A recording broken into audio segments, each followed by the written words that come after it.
அண்மைச் செய்தி. தமிழ்நாடு உள்ளிட்ட தென்னிந்திய மாநிலங்களில் வடகிழக்கு பருவமழை கூடுதலாக பதிவாக வாய்ப்பிருப்பதாக தெரிவிக்கப்பட்டிருக்கிறது.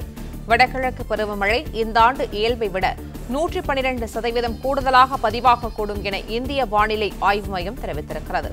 கூடுதல் விவரங்களை இணைப்பில் காத்திருக்கும் செய்தியாளர் மாணிக்கம் வழங்க கேட்கலாம். மாணிக்கம், வணக்கம். வடகிழக்கு பருவமழை 112% கூடுதலாக பதிவாக வாய்ப்பிருப்பதாக வானிலை ஆய்வு மையம் தெரிவித்துள்ள நிலையில் இந்த முழு விவரங்களை பதிவு பண்ணலாம். வடகிழக்கு பருவமழை காலத்திற்கான வானிலை முன்னறிவிப்பு நீண்டகால வானிலை முன்னறிவிப்பு என்ற அடிப்படையில் அக்டோபர், நவம்பர், டிசம்பர் ஆகிய இந்த 3 மாதத்துக்கும் ஒட்டுமொத்தமாக வானிலை ஆய்வு மையத்தால் ஒரு முன்னறிவிப்பாக கொடுக்கப்படுவது ஆண்டுதோறும் கடைபிடிக்கக்கூடிய ஒரு வழக்கம். அந்த அடிப்படையில் தற்பொழுது தென்மேற்கு பருவமழை விலக தொடங்கியிருக்கிறது. வடகிழக்கு பருவமழைக்கான மழை கணக்கெடுக்கக்கூடிய காலகட்டமானது தொடங்கியிருக்கிறது. இந்த சூழல்ல வடகிழக்கு பருவமழை இந்த ஆண்டு நாடு முழுவதும் எந்த அளவுக்கு இருக்கும் என்ற ஒரு முன்னறிவிப்பை கொடுப்பதற்காக வானிலை ஆய்வு மையம் தற்போது ஒரு செய்தியாளர் சந்திப்பு நடத்தி வருகிறது.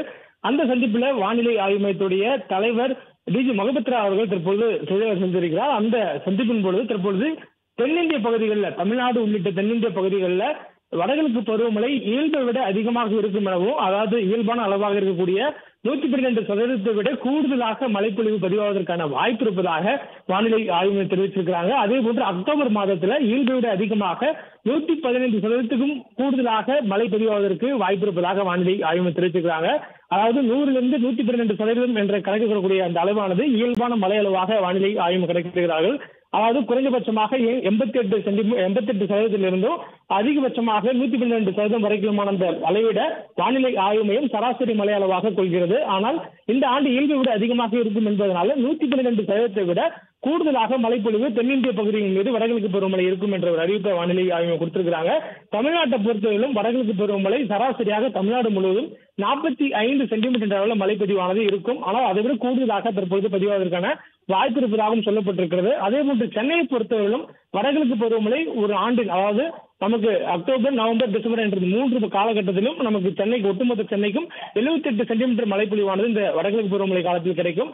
இதை விட கூடுதலாக மழைப்பொழிவானது இந்த ஆண்டு இருக்கும் என்ற ஒரு அறிவிப்பை வானிலை ஆய்வு கொடுத்திருக்கிறாங்க.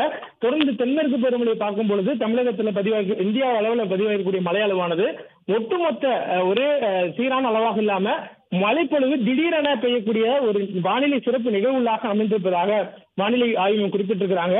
இன்னும் சொல்ல வேண்டுமா, கடந்த 5 ஆண்டுகளை ஒப்பிடும் பொழுது இந்தியாவில் அதிக மழைப்பொழிவு ஏற்படுத்தக்கூடிய தன்மைக்கு அதிகரித்திருப்பதாகவும் சொல்லப்பட்டிருக்கு. குறிப்பாக தென்மேற்கு பருவமழை காலத்துல இந்தியா முழுவதுமான காலகட்டத்தில் கடந்த 5 ஆண்டுகள்ல இந்த ஆண்டு தான் அதிக அளவுல மிக கனமழையும் அதிக அளவுல அதிக கனமழையான பெய்த நாட்களும் இடம்பெற்றிருப்பதாக சொல்லப்பட்டிருக்கிறது.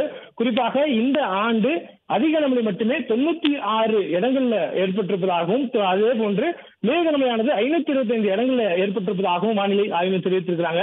வழக்கமாக சீராக ஒரு காலத்துக்கு பெய்ய வேண்டிய மழை ஒரே நேரத்தில் அதிக அளவு மழைப்பொழிவு ஏற்படுத்தக்கூடிய சிறப்பு நிகழ்வுகள் போன்ற ஏற்படக்கூடிய நிகழ்வை வானிலை ஆய்வு இந்த மாதிரி குறிப்பிடுறாங்க. அந்த வகையில் கடந்த 5 ஆண்டுகளிலேயே இந்த ஆண்டு தான் மிக அதிகமான அளவுல இந்தியா முழுவதும் அதிக கனமழைகள் பதிவாகி இருக்கக்கூடிய ஆண்டாக இருப்பதாகவும் வானிலை ஆய்வு தெரிவிச்சிருக்கிறாங்க. மேலும் தென்மேற்கு பருவமழை நிறைவடையக்கூடிய சூழல்ல வடகிழக்கு பருவமழை காலத்துக்கு முன்னறிவிப்புல தான் தமிழ்நாட்டுக்கும் மற்றும் இந்தியாவிலும் நமக்கு வடகிழக்கு பருவமழை தென்னிந்திய பகுதிகளில் இயல்பை விட அதிகமாக பதிவாகும் என்ற ஒரு அறிவிப்பை வானிலை ஆய்வு வெளியிட்டிருக்கிறாங்க.